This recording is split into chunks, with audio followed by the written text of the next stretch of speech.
말씀 보도록 하겠습니다. 요한복음 1장 12절 말씀인데 같이 한번 합독해서 읽어보도록 하겠습니다. 시작. 영접하는 자, 곧 그 이름을 믿는 자들에게는 하나님의 자녀가 되는 권세를 주셨으니. 아멘. 좀 에어컨 좀 틀어주십시오. 들다가 좀 추우면 좀 끄덕여 주십시오. 자, 기도하겠습니다. 하나님, 우리가 하나님의 자녀로 불러주심에 너무나 감사를 드립니다. 아멘. 허물 많고 자격 없는 우리를 하나님의 자녀로 불러주셔서 이곳 가운데 주님 불러주시고 그리하여 하나님을 예배하고 하나님께 순종하는 삶을 살아가기를 원합니다. 주님, 특별히 이 하소로 가운데 사랑의 교회를 세워주셨습니다. 사랑의 교회가 하나님을 기뻐하는 교회, 하나님만 바라보는 교회, 예수와 동행하는 교회 되게 하여 주시옵소서. 아멘. 감사드리며 예수 그리스도의 이름으로 기도드립니다. 아멘. 아멘. 오늘 34번째 시간입니다. 오늘 그 수양에 대해서 제목을 제가 좀 바꿨는데요. 제목을 보시면 같이 한번 읽어볼까요? 시작. 하나님의 자녀로 살고 있습니까? 네, 우리가 하나님의 자녀로 살아가고 있는지 우리가 한번 점검해 보기를 원합니다. 우리가 권사님들은 신앙생활을 크게 제가 뭐라고 할 건 없지만 그래도 저도 마찬가지고 제가 목사라고 해서 성도들보다 뛰어나거나 그렇지 않습니다. 저와 여러분들이 차이라면 종이 한 장 차이니까 차이가 없습니다. 똑같아요. 그러니까 저나 여러분이나 목회자라고 해서 신앙이 더 뛰어난 것이 아니고 마찬가지로 장로님이라고 해서 직분이 있다고 해서 권사님이라고 해서 집사님이라고 해서 신앙이 더 뛰어나다 우리가 보장할 수는 없는 것이죠. 하나님께서 어떻게 보시느냐가 중요한 것입니다. 근데 우리가 이렇게 아무리 생각해도 하나님께서는 어떻게 생각하는지 우리가 알 수 없는 거 아니에요. 우리가 다만 하나님께 믿음으로 나아가야 하는 것입니다. 그러면 하나님께서 우리를 이제 자녀로 불러주셨기 때문에 마땅히 우리가 하나님의 자녀로서 우리가 어떤 삶을 살아가느냐에 따라서 하나님께서 우리를 나중에 하나님의 보좌 앞에 우리가 섰을 때 하나님께서 우리를 평가하시겠죠. 그러니까 우리의 열매를 보고 어느 정도 알 수 있지만 우리가 확실히 알 수 있는 것은 하나님께서 우리에게 말씀해 주신 그 순간에 모든 것이 다 드러나게 됩니다. 그러나 물론 우리가 믿음으로 살아가면 하나님께서 우리가 함께 하시는 것을 우리가 깨달을 수도 있죠. 그래서 우리가 하나님의 자녀로 살아간다는 것은 어떠한 삶인지를 우리가 분명히 깨닫기를 원합니다. 새벽에도 나오시고 수요일에 나오시고 이렇게 하나님의 자녀로 이렇게 잘 살아가는 모습이 너무나 감사하고 이런 분들에게 사실은 말씀을 하나하나 깨닫는 것도 너무나 중요하지만 무엇이 중요한 것입니까? 말씀을 아는 데 그치는 것이 아니라 뭐가 중요한 것입니까? 알매 그치는 것이 아니라 순종에까지 이르는 것이 중요한 것이죠. 그러니까 이렇게 우리가 기도하고 예배에 힘쓰고 하나님께 순종하는 삶이 무엇이냐? 그것이 하나님의 자녀로서의 삶인 것입니다. 그렇지 아니하면 우리가 하나님의 자녀가 아닌 것이죠. 그러니까 탕자처럼 제 멋대로 제 마음대로 자기 원하는 대로 욕심대로 살아가는 삶이라면 그것이 하나님께서 기뻐하시는 삶은 아니고 하나님의 자녀인 것 같긴 한데 자녀가 아닌 것이죠. 사실은 그냥 무늬만 자녀고 경건의 모양만 있고 경건의 능력은 없는 것이죠. 그럼 그 차이가 무엇이냐? 탕자와 이 첫째 아들과 둘째 아들의 차이는 뭡니까? 첫째 아들은 그래도 하나님 안에서 하나님의 말씀을 따라 살아갑니다. 다르게 얘기하면 좀 달라지긴 하지만 그게 이제 바리새인을 얘기하는 거라서 이제 거짓된 믿음을 또 거기까지 얘기하면 좀 굉장히 복잡해지는데 거기까지는 좀 가지 말고 일단 어쨌든 첫째 아들은 아버지 집에 있잖아요. 그런데 둘째 아들은 아버지 집에서 떠나버렸습니다. 그러니까 불순종의 자녀잖아요. 그러면 이 자녀는 하나님의 자녀는 아니잖아요. 엄밀하게 얘기하자면 마음대로 살아가면 이거는 하나님의 뜻을 쫓아가는 사람은 아니잖아요. 그러니까 우리가 하나님의 자녀라면 하나님의 말씀 따라 살아가는 자녀가 하나님의 자녀가 되는 것입니다. 그래서 우리가 탕자와 같은 인생을 살아서는 안 되는 것이에요. 또 첫째 아들도 좀 얘기를 하자면 첫째 아들도 좀 잘못됐습니다. 첫째 아들도 아버지 집에 거하긴 하지만 아버지의 뜻을 온전히 헤아렸냐 이렇게 보면 또 그것도 아니에요. 그러니까 이게 뭐 어떻게 보면 뭐 제가 늘상 얘기하는 것처럼 교회만 왔다 갔다 하는 신앙이 누구냐? 첫째 아들이에요. 첫째 아들. 첫째 아들이 교회는 다니는 것 같고 나름 뭐 신앙생활을 하는 것 같은데 알맹이를 보니까 없으니까 둘째 아들이 돌아오는 거에 대해서 굉장히 이제 불편한 거예요. 둘째 아들이 왔으면 좀 환영해 줄만 하지 않습니까? 나갔던 아들이 자기 동생이잖아요. 그런데 뭐 물론 뭐 둘째 아들이 잘했다는 건 아닙니다. 둘째 아들이 얼마나 못됐습니까? 악하죠. 유산을 달라 그래가지고 막 가가지고 다 써버리고 온 그 둘째 아들이 잘못한 건 맞죠. 뭐 누가 봐도 다 잘못한 것입니다. 그런데 첫째 아들이 무엇을 몰랐냐 하면 아버지의 마음을 몰랐다는 것이.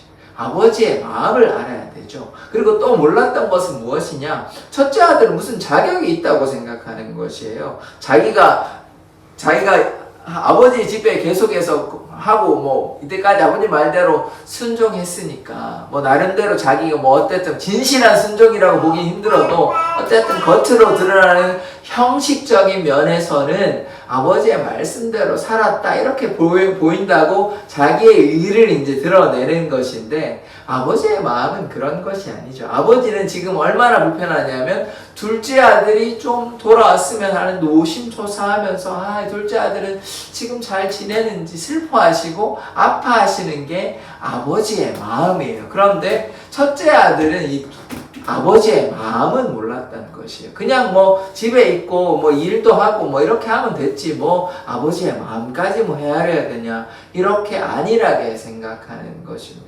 그러니까 우리가 첫째 아들도 물론 둘째 아들도 나쁩니다. 지금 제가 첫째 아들은 뭐 둘째 아들은 괜찮고 첫째 아들은 잘못했다는 얘기가 아니고 탕자가 더 나쁜 사람 맞아요. 탕자가 더 나쁜 사람 맞고 그런데 첫째 아들도 문제가 있다는 것입니다. 그래서 우리가 첫째 아들과 같은 자녀가 되어서는 안 되고 아버지의 뜻을 헤아리지 못하는 하나님의 자녀라면 우리가 아버지의 자녀라면 아버지의 뜻을 알아야 되는 게 우선이잖아요. 그렇게 아버지를 기쁘시게 해드려야 되지 그냥 내 생각대로 내 뜻대로 뭐 아버지가 좋아하고 안 좋아하고는 상관없고 그냥 내가 좋아하는 것을 아버지께 드리면 아버지가 기뻐하시겠지.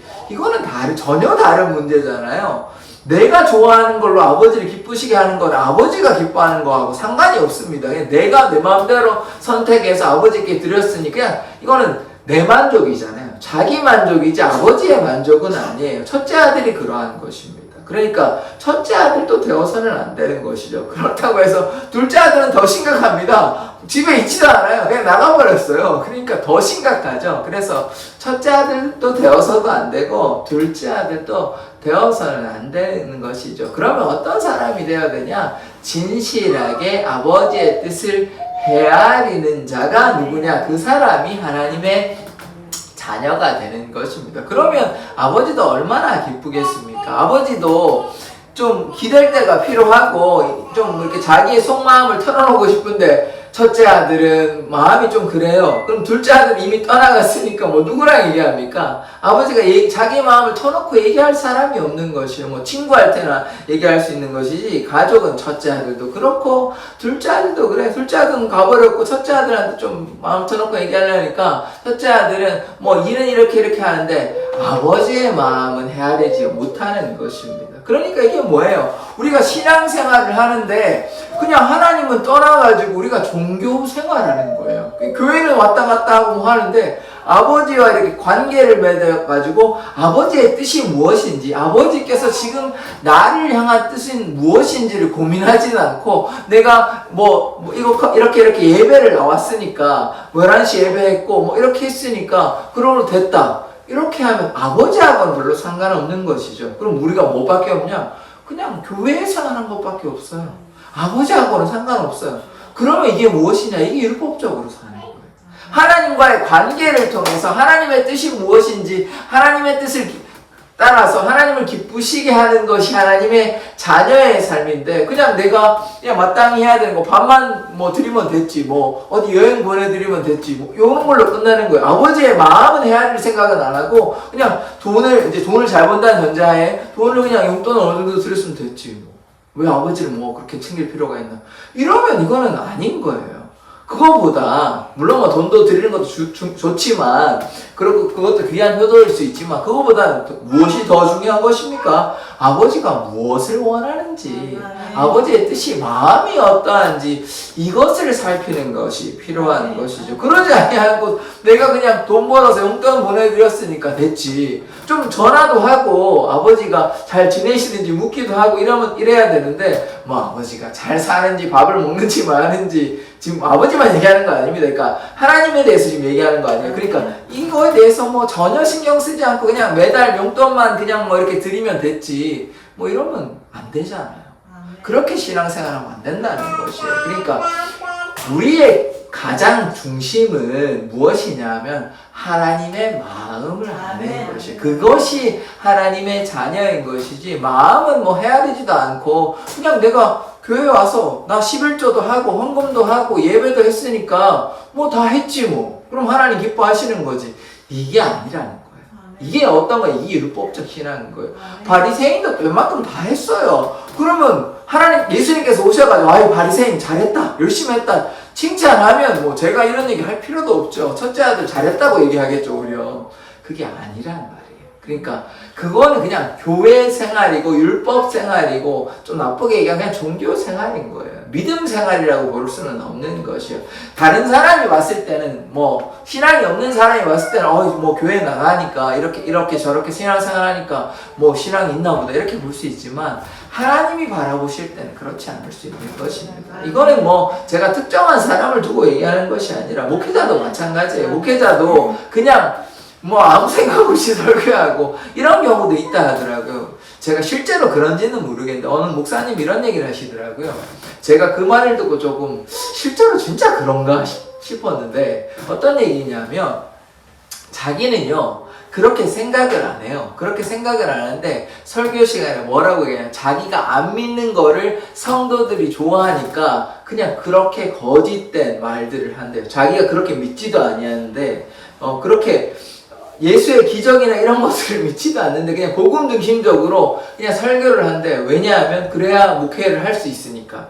자기는 그렇게 생각하지도 않는데. 그러니까 저는 그거를 듣고 좀 놀랬습니다. 그 얘기를 듣고, 그런 목사님 실제로 계시는구나. 그렇게 생각을 안 하면서 설교를 그냥 거짓된, 그러니까 말 자체는 다 맞는 얘기예요. 그러니까 어떻게 되냐면, 한 기자가 이 목사님이 어떤 논문인가 그런 걸 쓸 때는 막 전혀 다르게 얘기해가지고 그게 맞나 안 맞나 확인하려고 갔는데, 실제로 가니까 막 복음적인 설교를 막 하시는 거예요, 목사님이. 그래가지고 한두 번 간 게 아니고 한 1년인가 2년인가 계속 갔는데도 그렇게 은혜가 되는 설교를 하셔가지고 한날 이제 한번 찾아간 거예요, 그 기자가. 제가 사실은 기자인데 목사님을 알아보려고 이렇게 왔는데, 그렇게 목사님 물어봤대요. 그 논문에서 그렇게 쓰시는 게 이게 맞냐고. 그래가지고 아니라고 이제 설교를 들었잖아요. 그래서 한 몇 년, 1, 2년 이렇게 들었기 때문에 목사님이 그렇게 얘기 안 할 줄 알았어요. 왜냐하면 복음적인 설교를 하셨으니까. 근데 논문처럼 그렇게 자기는 그렇게 생각한대요. 그러면 왜 그렇게 설교하시냐? 그냥 먹고 살려고 그렇게 한다. 그냥 목회하려고 한다. 이렇게 얘기를 하는 거를 제가 봤는데, 제가 그 얘기를 듣는데 좀 그렇더라고요. 이게 지금 제가 무엇을 얘기하는 거냐면, 심지어 목회자조차도 정직한 목회를 하는 것이 아니라 그럴듯한 설교를 하는 목회자도 있었다는 것입니다. 이게 뭐 목회자만의 문제겠습니까? 그래서 제가 무엇을 얘기하냐? 우리가 하나님을 믿는다는 것은 하나님 앞에 정직하게 진실하게 나아가야 되고, 하나님의 마음을 구하는 자, 마음을 다해, 뜻을 다해, 정성을 다해, 온 힘을 다해 하나님을 사랑하는 자 되어야 하는 것이에요. 내가 이렇게 생각해서 내가 이렇게 하면 하나님께서 기뻐하시겠지, 그것도 뭐 잘못됐다고 얘기하기는 힘들지만 그것보다 더 나은 것은 무엇이에요? 아버지의 뜻이, 하나님의 뜻이 무엇일까 고민하는 것이 더 바람직한 신앙생활 아닙니까? 내가 이것을 했고 이것을 했으니까 하나님께서 기뻐하시겠지. 뭐 그것도 어느 정도 노력하는 신앙이 될 수 있지만 그것보다는 하나님께서는 나에게 무엇을 원하시는가? 하나님께서 이 땅에 나를 보내신 것은 무엇인가? 그것을 우리가 계속해서 고민하고 그것을 향해 나아가는 삶, 그것이 하나님께서 기뻐하시는 것이에요. 그러니까 내 생각대로 내 뜻대로 하나님의 뜻을 막 판단하는 것이 아니라, 그래서 우리가 필요한 것이 무엇입니까? 말씀과 기도로 하나님 앞에 나아가면 기도를 통해서 하나님께서 인도하여 주시고 말씀을 가까이 해야 하나님의 뜻을 헤아릴 것 아닙니까? 뭐 그럼 어떻게 하나님의 뜻을 헤아리시겠습니까? 기도와 말씀 빼놓고 뭐 어떻게 대체, 그러면 예배밖에 안 남았잖아요. 예배도 뭐 하는 거예요? 예배도 말씀과 기도하는 시간이에요. 찬양 들어오고, 찬양도 기도 아닙니까? 결국은 말씀과 기도를 통해서 하나님 만나는 것이에요. 그리고 그거 빼놓고 뭐 어떤 식으로 하나님을 만나고 하나님의 뜻을 헤아리시겠습니까? 그러니까 결국은 하나님께서 가까이 나아가기 위한 수단이 예배요 말씀과 기도 아닙니까? 그러할 때 하나님의 뜻을 헤아릴 수 있고 하나님의 마음을 기쁘시게 할 수 있는 것 아닙니까? 그러니까 우리가 말씀과 기도로 나아가는 수밖에 없는 것이요. 그러한 자가 어떤 자입니까? 하나님의 마음을 헤아리는 자, 하나님께서 인정하시는 귀한 하나님의 자녀인 것이에요. 무늬만 하나님의 자녀가 되어서는 안 되는 것입니다. 이걸 우리가 뭐 영어로 이렇게 부르거든요. 썬데이 크리스찬이라고, 주일만 교회 나오는. 그러니까 이게 무늬만 크리스찬이라는 얘기예요. 교회를 다니기는 한데 주일날 성경도 한자도 보지도 않다가 주일날만 이제 좀 눈치 보니까 성경 이렇게 적당히 해가지고 들고 와가지고, 요즘 뭐 성경 안 갖고 와도 되잖아요. 화면을 막 다 띄워주니까, 금교회 같은 경우에. 그러니까 그냥 우리가 와가지고 그냥 예배 한번 갔다가 다시 와가지고 세상 사람하고 똑같이 살아가는 이런 삶을 살아간다면 하나님의 마음하고는 전혀 상관이 없죠. 그렇게 신앙생활을 10년 하고 20년 하고 뭐 30년을 해도 하나님과의 관계는 뭐 없다고 얘기해도 좀 과언이 아닐 겁니다. 그렇게 신앙생활 한다면.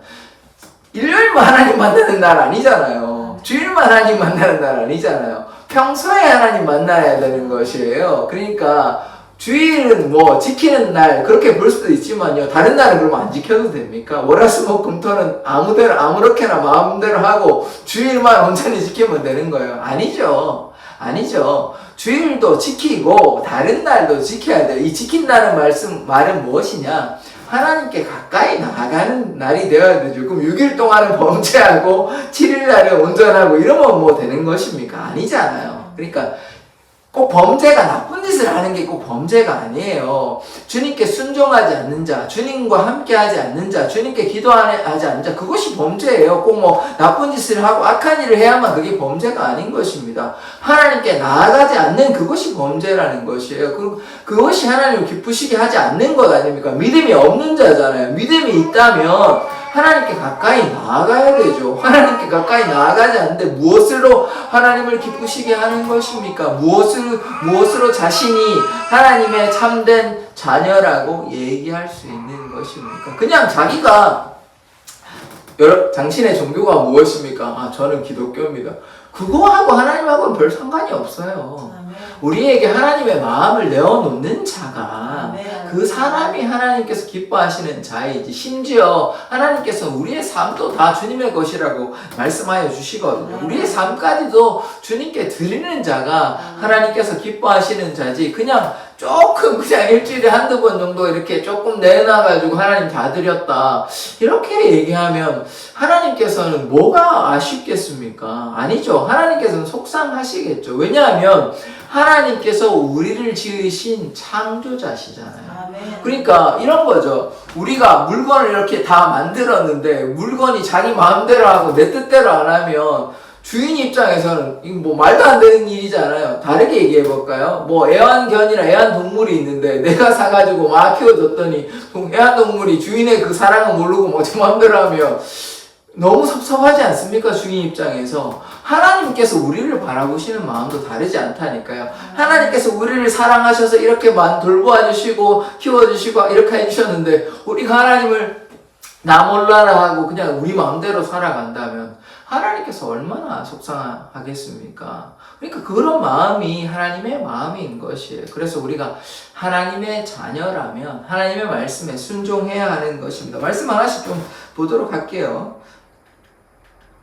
자, 로마서 8장 30절의 말씀입니다. 한번 읽어보도록 하겠습니다. 시작. 또 미리 정하신 그들을 또한 부르시고 부르신 그들을 또한 의롭다 하시고 의롭다 하신 그들을 또한 영화롭게 하셨느니라. 아멘. 이게 부르시고 정하시고 부르시고 의롭게 하시고 영화롭게 하신다는 것인데, 하나님께서 우리를 정하셔서 부르셔서 의롭게 하신 거. 지난 시간에 이제 칭의에 대해서 배웠죠. 우리가 이제 오늘 다시 볼 텐데, 그래서 의롭게 하시고 그 다음에 어떻게 하냐, 영화롭게 하십니다. 그러니까 칭의, 의롭게 하시고 그 다음에 성화, 거룩하게 하시고 그 사이에 있는 것이 무엇이냐면 하나님의 자녀 삼는 수양, 입양이 있는 것입니다. 그러니까 오늘 하나님의 자녀로 삼아주신 것, 그 이제 입양, 수양에 대해서 계속해서 보려고 하는 것인데, 그래서 하나님께서 우리를 정하셔서 부르셔서 의롭게 하셔서 영화롭게 거룩하게 하여 주시는 것입니다. 그런데 이것은 우리의 행위로 된 것은 아닙니다. 예수님의 보혈로 된 것이죠. 한번 읽어보겠습니다. 시작. 그런즉 한 범죄로 많은 사람이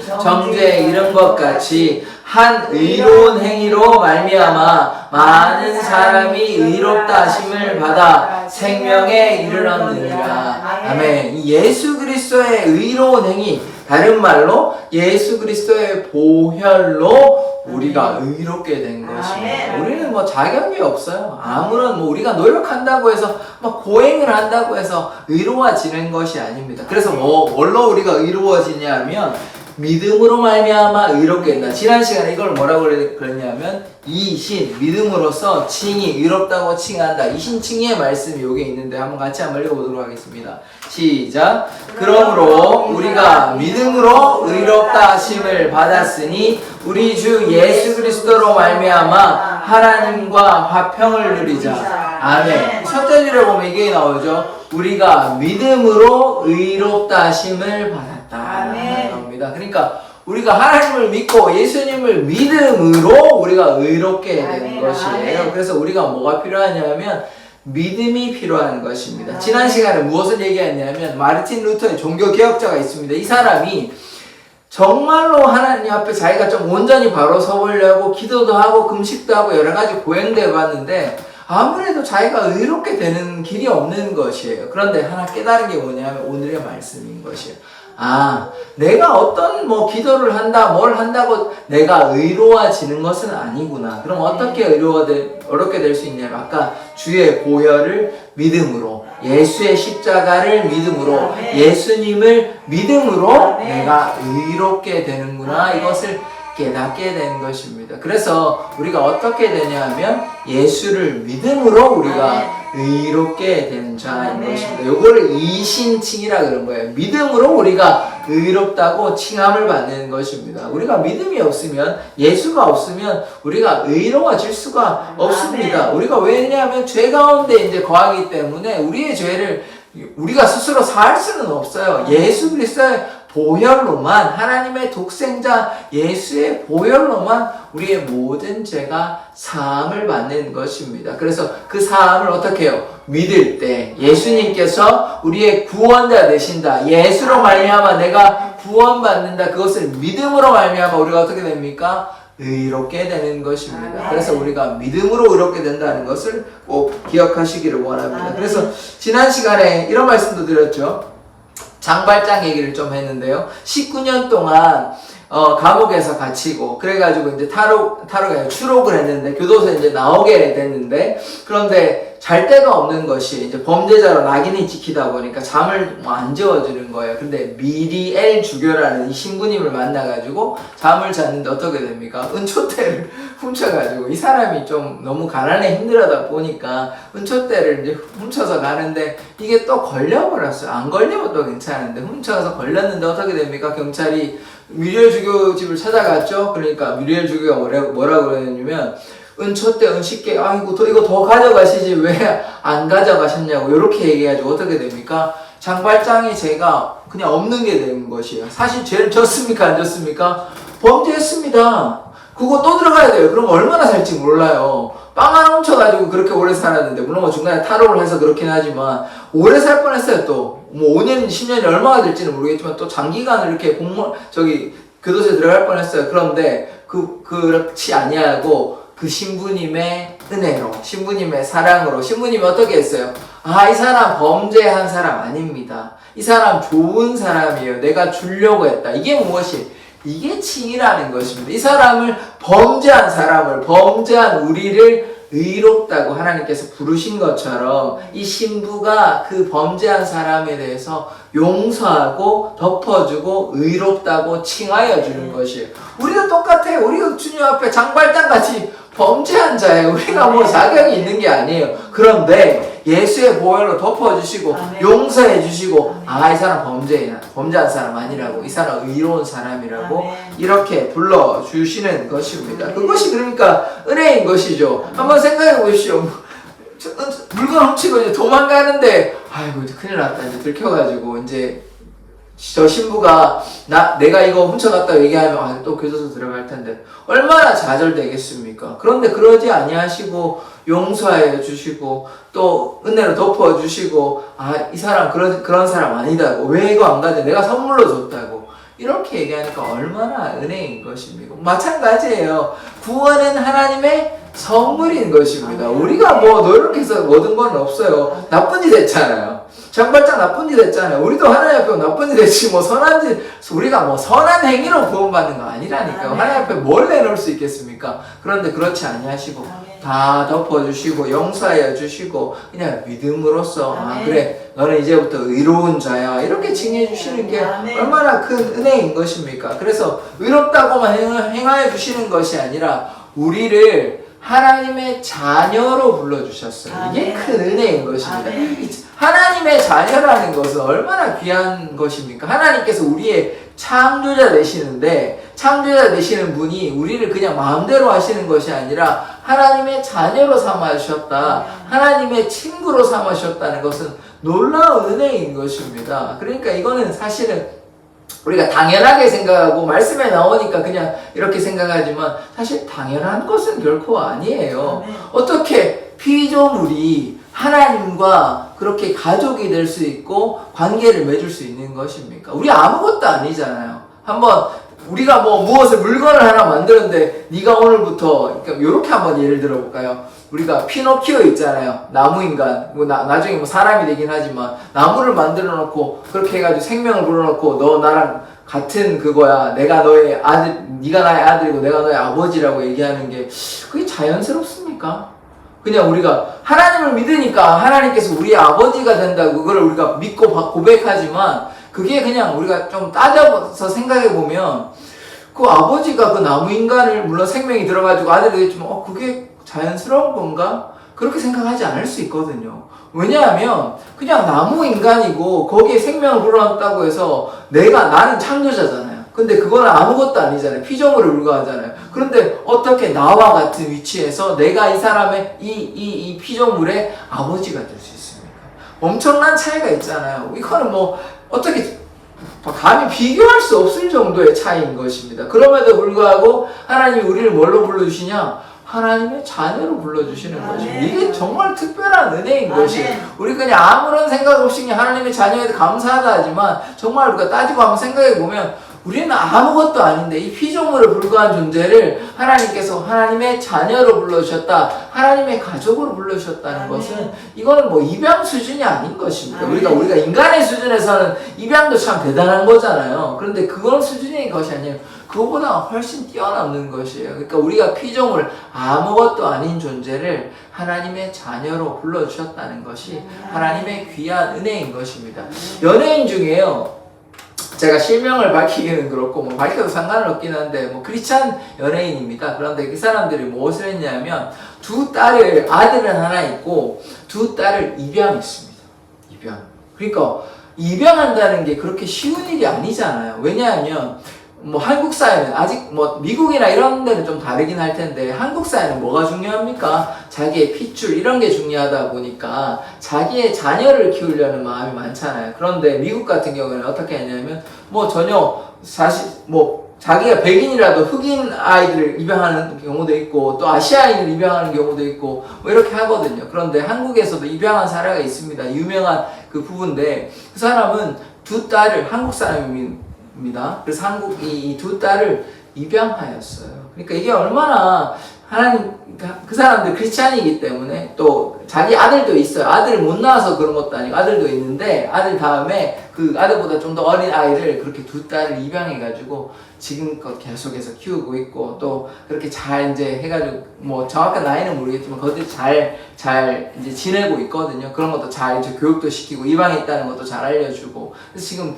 제가 무엇을 말씀드리냐면 이 입양이 피 한 방울도 안 섞인 거잖아요. 그럼에도 불구하고 그 사랑으로 섬겨주고 돌보아주고 키워주고 이게 그냥 그 진짜 뭐 육신의 부모는 아닐지어정 그러니까 낳은 부모는 아닐지언정 부모와 다름이 없는 기른 부모와 같은 것이기 때문에 이게 얼마나 귀한 사랑입니까? 이거를 부모가 아니라고도 얘기할 수 없고 어떻게 보면 낳은 부모보다 더 큰 사랑이죠. 왜냐하면 피 한 방울 안 섞인 뭐 좀 이렇게 얘기하면 어떨지 모르겠지만 남이잖아요. 남을 그렇게 물론 아이긴 하지만 그 아이를 내 자식과 같이 그렇게 삼아서 그렇게 그 아이들을 평생을 그렇게 돌보아주고 계속해서 그렇게 관계를 유지하는 것이니까 이게 얼마나 귀한 사랑입니까? 그런 사랑만큼 그런 사랑보다 더 큰 것이 누구냐? 그것이 하나님의 사랑인 것입니다. 그러니까 우리가 입양을 보면 그것을 통해서 우리가 하나님의 사랑을 깨달을 수 있잖아요. 그거보다 몇만 배는 더 더 깊고 놀라운 그 사랑이 하나님의 사랑인 것이에요. 하나님께서 우리를 그렇게 불러주신 것입니다. 그래서 칭인의 어떤 사건이냐면 우리가 법정에서 이 사람은 죄인이 아니고 의인입니다. 이 사람은 무죄입니다. 이렇게 선포하잖아요. 그것이니까 법적인 사건이라고 볼 수 있다면 우리 이 수양, 입양은 뭐냐면 관계적인 사건이에요. 그러니까 우리에게 무엇이 중요한 것입니까? 관계가 중요하죠. 관계가 뭐 법적인 것도 물론 효력이 있고 중요한 것이지만 또 무엇이 중요하면 하나님과의 관계 맺음이 중요한 것 아닙니까? 그래서 하나님께서 이렇게 우리를 사랑하여 주신다. 하나님께서 우리를 아들로 딸로 하나님의 자녀로 이렇게 불러주신 것이 큰 은혜가 되는 것입니다. 그래서 하나님께서 우리를 자녀로 불러주셨다는 말씀 한번 보도록 하겠습니다. 자, 요한복음 1장 12절 말씀입니다. 같이 한번 읽어보겠습니다. 시작. 영접하는 자 곧 그 이름을 믿는 자들에게는 하나님의 자녀가 되는 권세를 주셨으니 아멘. 예수 그리스도를 영접하는 자, 예수 그리스도의 그 이름을 믿는 자들에게는 뭘 주셨냐? 하나님의 자녀가 되는 권세를 주셨습니다. 그래서 우리가 예수를 믿는다는 것은 다른 말로 하나님의 자녀가 된다. 하나님의 백성이 된다. 이렇게 우리가 보면 되는 것입니다. 그래서 예수를 믿는 자들은 다 하나님의 자녀가 되는 권세, 권력과 힘을 우리에게 허락하여 주셨습니다. 이게 얼마나 특권입니까? 세상 사람들은 가지지 못하는 것이에요. 예수를 믿을 때, 예수 안에 거할 때만 하나님의 자녀가 되는 권세를 주시는 것입니다. 이것이 우리에게 커다란 은혜예요. 사람들은 모르죠. 사람들이 이게 얼마나 커다란 은혜고 권세고 특권인지는 몰라요. 그러나 우리는 아는 것입니다. 그래서 우리가 하나님의 자녀가 됐다는 것이 이게 얼마나 감사한 일인지 몰라요. 그러니까 하나님의 자녀로 말미암아 우리가 어떻게 됩니까? 하나님의 집에 들어가게 되는 것입니다. 하나님의 집이 무엇입니까? 그것이 천국이에요. 하나님의 계시는 곳이 천국이에요. 이 땅에도 하나님과 동행한다면 그곳이 천국인 것입니다. 그래서 우리가 하나님과 동행하고 하나님의 자녀로서 살아갈 때에 우리가 어떻게 되냐? 하나님의 은혜 가운데 거하게 되고 또 하나님과 이 땅에서도 하나님과 동행하지만 우리가 이 땅의 이 생을 떠날 때 하나님과 나중에 영원히 죽고 나서도 영원히 시간이 없다고 그랬죠. 다른 말로 영원한 것 아닙니까? 시간이 없는 게 영원한 것이죠. 그러니까 영원토록 주님과 함께 슬픔도 없고 애통도 없고 괴로움도 없는 곳에서 영원히 행복한 삶을 살아가게 된다. 그것이 무엇이냐? 그것이 하나님의 자녀가 되는 권세요, 특권인 것입니다. 이것이 얼마나 놀라운 것입니까? 그러니까 우리가 그것을 바라보고 표대를 향하여 믿음으로 나아가는 것입니다. 그 권세가 있고 그 특권이 있으니까. 그래서 하나님의 자녀가 된 이 기쁨과 감사를 누리는 삶을 살아가기를 원합니다. 그러니까 우리가 항상 기뻐할 수 있는 것이에요. 고난이 올 수 있지만 그 고난 가운데서도 내가 이 고난을 이겨내고 또 하나님께서 도와주시면 이 고난도 극복할 수 있고, 그리고 이 삶이 끝났을 때 우리가 영원히 주님과 행복한 삶을 살아갈 수 있다. 아멘. 영원한 축복 가운데 거할 수 있다. 이러한 영생의 축복이 우리를 기다리고 있습니다. 아멘. 그렇기 때문에 우리가 하나님의 자녀가 되는 것이 아멘. 어마어마한 세상과 비교할 수 없는 아멘. 것이에요. 그러니까 아멘. 어떠한 물건으로, 어떠한 돈으로, 어떠한 권세로, 어떠한 명예로도 바꿀 수 없는 것입니다. 어떠한 가치로도 비교할 수 없는 것이에요. 생명과는 바꿀 수 있을 것입니다. 그러니까 생명보다 더 귀한 거예요. 어떻게 하면. 왜냐하면 우리가 그 생명을 내어 던지면 하나님께서 다 갚아주시는 것이에요. 영원한 삶으로 갚아주시는 것입니다. 그러니까 우리가 하나님을 향해서 믿음으로 나아가는 자 되기를 원합니다. 그러면 우리가 하나님의 자녀가 되는 도리가 있잖아요. 아까는 첫째 아들, 둘째 아들을 말씀을 드렸는데, 그래서 어떻게 살아야 되냐면 하나님의 말씀 아까 순종해야 된다고 말씀을 드렸잖아요. 그래서 어떻게 살아야 되냐 한번 읽어보도록 하겠습니다. 시작. 우리가 하나님을 사랑하고 그의 계명을 지킬 때 이로써 우리가 하나님의 자녀를 사랑하는 줄을 아느니라. 아멘. 우리가 하나님을 사랑하는 자, 하나님의 자녀로서의 삶을 살아가기 위해서는 마땅히 지켜야 될 어떤 도리 같은 것이 있는데, 자녀의 도리가 뭐냐면 하나님을 사랑하니까 어떻게 해야 되냐?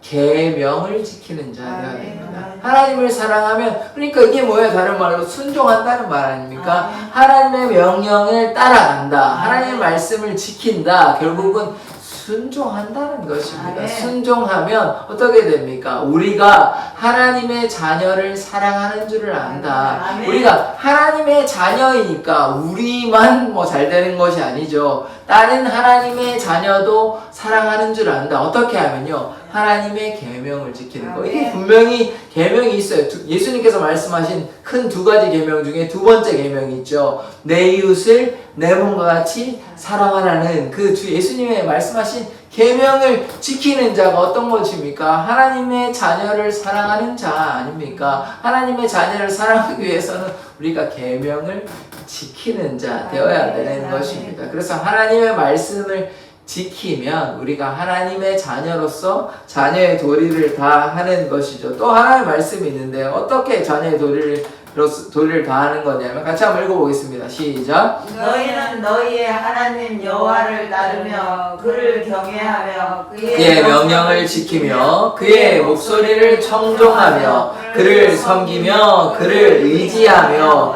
아멘. 우리가 이제 해야 될 것이 많은데요. 자, 보십시다.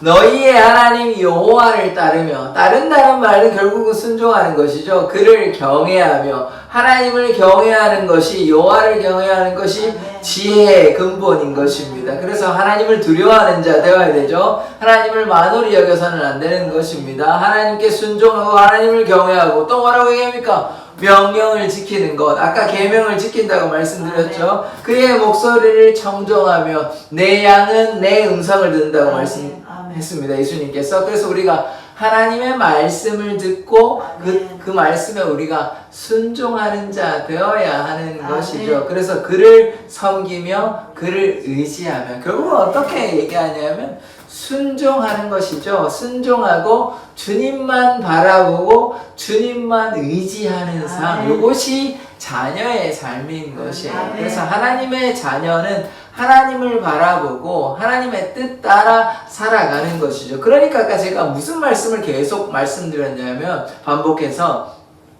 아버지의 마음을 헤아려야 한다. 아버지의 마음에 따라서 아버지의 마음의 뜻 따라 우리가 살아가는 것이 결국 무엇입니까? 이것이 하나님의 명령을 지키는 자, 하나님께 순종하는 자, 하나님을 의지하는 자입니다. 내 뜻대로 내 생각대로 하는 것이 아니라 하나님께서는 지금 아버지께서는 무엇을 나에게 원하시는가 그것을 헤아리려고 애쓰고 그리고 그래서 내 뜻대로 내 생각대로 하는 것이 아니라 아버지께 여쭤보는 거예요. 아버지 이건 어떻게 하면 됩니까? 이게 뭡니까? 내 생각을 의지하지 아니하고 아버지의 뜻을 의지하는 것이잖아요. 그런 것이 필요한 것이에요. 그러니까 첫째 아들이 되어서도 안 되고 둘째 아들과 같이 망나니로 살아서도 안 되는 것이죠. 그러니까 결국은 하나님의 뜻이 무엇인지 하나님의 뜻을 헤아리기 위해서 헌신하는 삶이 무엇입니까? 그것이 하나님의 자녀의 도리인 것입니다. 그래서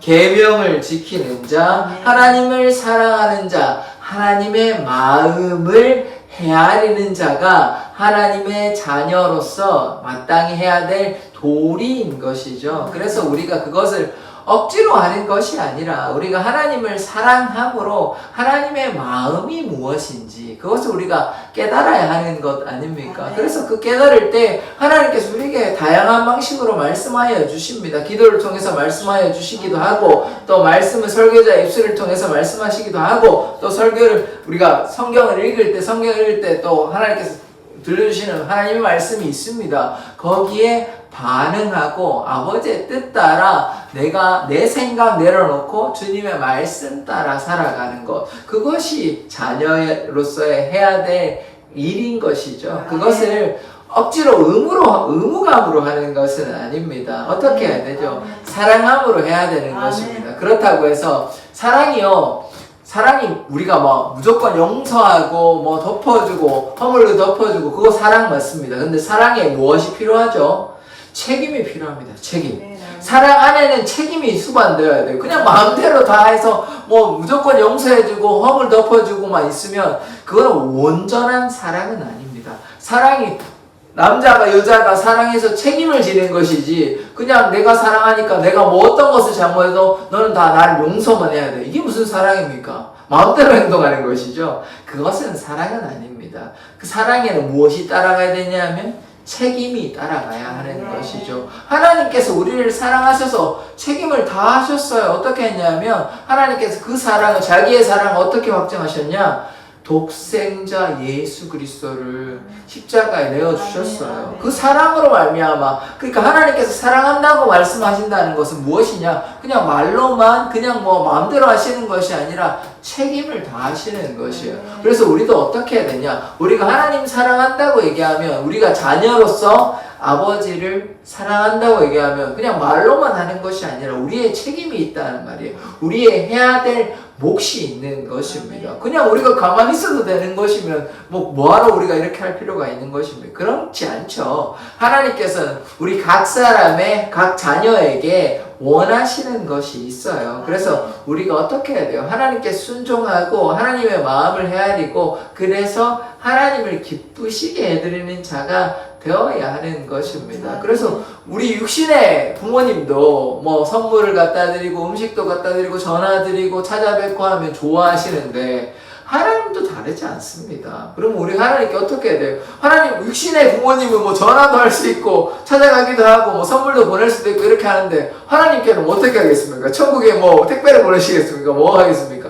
그것이 말씀과 기도인 거예요. 하나님께 나아갈 때 말씀을 가까이 하고 기도함으로 예배함으로 주님께 나아가는 것이 그것이 우리가 부모를 기쁘시게 해서 뭐 전화를 하고 똑같은 거예요. 다르지 않아요. 그렇게 하면 부모님 어떻게 하십니까? 아이고 잘 지내냐고 기쁘다고 고맙다고 이렇게 얘기하시는 거예요. 마찬가지예요. 하나님도 하나님을 가까이 하는 자를 기뻐하십니다. 우리가 하나님을 어떻게 가까이 하시겠냐고. 그래서 우리가 마음을 다해 뜻을 다해 하나님을 사랑하고 이 자녀된 도리로서 주님께 가까이 나아가면 하나님께서 우리의 마음을 기뻐하시고 또 부모님도 우리가 이렇게 섬기고 하면 부모님도 가만히 있으십니까? 아니죠. 부모님도 우리에게 좋은 것들을 베풀어 주시잖아요. 하나님도 마찬가지예요. 그래서 우리가 자녀된 도리를 다하면 하나님께서도 우리에게 좋은 선물을 다 주시는 것입니다. 하나님은 뭐 늙지도 않으세요. 신의 부모님은 늙어서 그렇게 고통당하시지만 하나님은 영원히 젊으시기 때문에 늙음이라는 개념이 없어요. 그래서 하나님께서는 언제나 우리를 지켜주십니다. 아멘. 우리가 끝나는 날까지 지켜주시는 아멘. 것이에요. 그러니까 이게 얼마나 놀라운 특권이에요. 아멘. 그러니까 우리가 어떻게 하기만 하면요, 하나님께 순종하기만 하면, 아멘. 하나님께 우리의 마음을 내어놓기만 하면, 하나님께 우리의 사랑을 고백하고, 우리의 아까 뭐가 필요하다고 그랬습니까? 사랑에는 책임이 있어야 된다고 그랬죠. 우리가 자녀된 도리로서 그 책임을 다하면 하나님께서 그것만 받으시는 것이 그거에 몇 배로 다 갚아주시는 것입니다. 그러니까 그래서 신앙생활이 기쁘고 감사한 것이 억지로 해서 되는 것이 아닙니다. 그러니까 하나님 만나는 게 기쁘고, 예배하는 게 기쁘고, 기도하는 게 기쁘고, 그래서 항상 기뻐하라고 말씀하시는 것이에요. 그 기쁨을 잃어버린다면, 만약에 잃어버렸다면 우리의 신앙을 한번 점검해 보아야 됩니다. 한 번도 기쁘지 않은 사람은 그 기쁨의 의미를 모르니까 기쁨을 찾는 것이 우선이고, 그런데 예전에는 뭔가 예배도 즐겁고 하나님 만나는 시간이 기쁘고 감사했는데 그 기쁨을 잃어버렸다면 그것은 어디에 있는 것입니까? 우리가 불순종한 것이에요. 우리가 하나님의, 아까 제가 뭐라고 말씀드렸어요. 첫째 아들이 뭐 열심히는 하는데 하나님의 마음은 헤아리지 못하는 거예요. 아버지의 마음은 몰라는 거예요. 그게 안 되면 기쁨이 사라져 버려요. 그러니까 뭐 예배 많이 하고 뭐 하는 것도 중요한데 그거의 중심은 어디에 있는 것입니까? 하나님을 기쁘시게 해드리는 자, 하나님의 마음을 헤아리는 자, 그것이 가장 중요한 것입니다. 그거 잘하면요, 그 사람이 신앙생활 가장 잘하는 사람이에요. 하나님을 기쁘시게 해드리는 자, 하나님의 마음을 헤아리는 자, 그게 가장 중요한 신앙생활입니다. 그러니까 예수님의 제자들은 자신의 생명까지도 하나님께 다 내어놓는 것이에요. 그러니까 우리가 그렇게 우리의 삶을 주님 앞에 영적 예배로 우리의 산제물로 내어드리기를 원합니다. 그러면요, 하나님께서 우리를 흐뭇하게 바라보시고 기뻐하시고 우리에게 놀라운 상급으로, 놀라운 은혜로 다, 사랑으로 다 갚아주시는 것입니다. 그것이 진정한 예배의 회복이고, 그래서 삶의 기쁨과 감사가 넘치는 것이죠. 입술로만 고백하는 것이 아니라 내가 하나님의 뜻을 헤아리기 위해서 노력할 때 하나님께서는 놀라우신 은혜와 사랑을 우리에게 다 갚아주시고 하나님의 마음을 우리에게 부어주시니 하나님의 은혜로 내 삶이 충만한 역사가 나타나게 되는 것입니다. 그러니 기도가 즐겁고, 그러니 예배가 즐겁고, 그래서 말씀을 사랑하고 그렇게 해야 되는 것이지, 그걸 너무 의무감으로만 해서는 안 되는 것입니다. 책임이 필요하지만 사랑을 깨닫고 사랑으로서 책임을 다하는 것이지, 사랑은 없고 또 책임만 다하면 그것도 또 문제가 되는 것이에요. 거기에는 마음이 없잖아요. 그게 첫째 아들이라고요. 그것도 안 되는 것이에요. 그래서 무엇이 먼저 돼야 되냐? 사랑을 깨닫고 그 사랑 안에서 기쁨으로, 감사함으로 그렇게 한다면 칭찬받는 첫째 아들이 되었겠죠. 왜냐하면 아버지의 마음을 헤아리는 첫째 아들이니까. 그러나 그렇지는 못했다는 것이죠. 그럼 우리는 어떻게 해야 되겠습니까?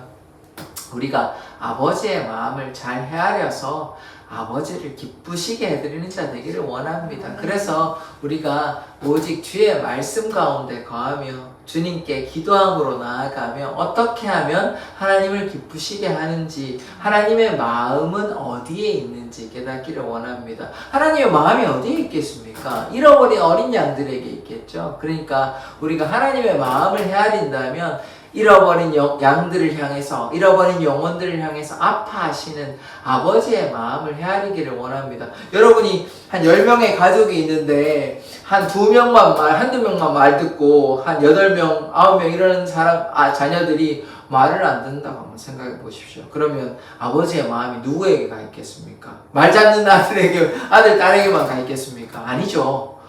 말 안 듣는 한 명의 잃어버린 양한테도 아파하시는 분이 8명, 9명이 지금 제가 대충 그렇게 그냥 말씀을 드리는 건데, 지금 안 믿는 사람들이 더 많잖아요. 전 세계 인구 중에. 그러니까 하나님께서는 하나님 믿지 않는 그 영혼들을 향해 아파하십니다. 하나님 이스라엘만 교회 다니는 사람만 이렇게 돌보시는 분이 아니면 온 민족의 하나님 되시, 그들에게도 구원의 문을 열어주셨어요. 그런데 그들이 순종할 때 구원의 방주에 들어갈 수 있는 아멘. 것이 순종하지 않냐고 제멋대로 살면 뭐 어떻게 할 수가 없습니다. 그러나 그럼에도 불구하고 우리는 아버지의 마음을 헤아려서 그들을 구원의 방주에 참여할 수 있도록 우리가 힘을 다해서 주님의 마음을 헤아리고 그렇게 살아가야 하는 것이죠. 그러할 때 하나님의 놀라운 역사가 나타날 줄 믿습니다. 기도하겠습니다. 하나님, 우리가 온전히 주님께 순종하는 자 되기를 원합니다. 주님, 우리가 하나님의 자녀로 불러주셨습니다. 우리를 의롭다 하여 주시고 또한 우리를 하나님의 자녀로 불러주셨사오니 이제 첫째 아들과 같이 하나님의 마음을 헤아리지 못하는 자가 아니라 오직 하나님의 마음을 헤아리며 하나님의 명령을 지키는 자 되게 하여 주시옵소서. 우리의 삶을 이끌어 주시고 또한 사랑의 교회가 하나님을 기뻐하며 하나님께 영광 돌리는 귀한 공동체 되기를 원합니다. 주님, 사랑의 교회 모든 가정이 다 믿음의 가정 될 수 있도록 은혜와 사랑을 베풀어 주시고 또한 질병으로 또 마음의 눌림으로 고통당하는 하나님의 자녀들에게 하나님께서 은혜와 사랑을 베풀어 주셔서 그들이 참 자유와 기쁨을 누릴 수 있도록 하나님께서 은혜와 사랑을 베풀어 주시옵소서. 감사드리며 예수 그리스도의 이름으로 기도드립니다. 아멘. 주기도 오늘 예배를 마치도록 하겠습니다. 하늘에 계신 우리 아버지여, 이름이 거룩히 여김을 받으시오며 나라 임하옵시며 뜻이 하늘에서 이룬 것 같이 땅에서도 이루어지이다. 오늘날 우리에게 일용할 양식을 주옵시고 우리가 우리에게 죄 지은 자를 사하여 준 것 같이 우리 죄를 사하여 주옵시고 우리를 시험에 들게 하지 마옵시고 다만 악에서 구하옵소서. 대개 나라와 권세와 영광이 아버지께 영원히 있사옵나이다. 아멘.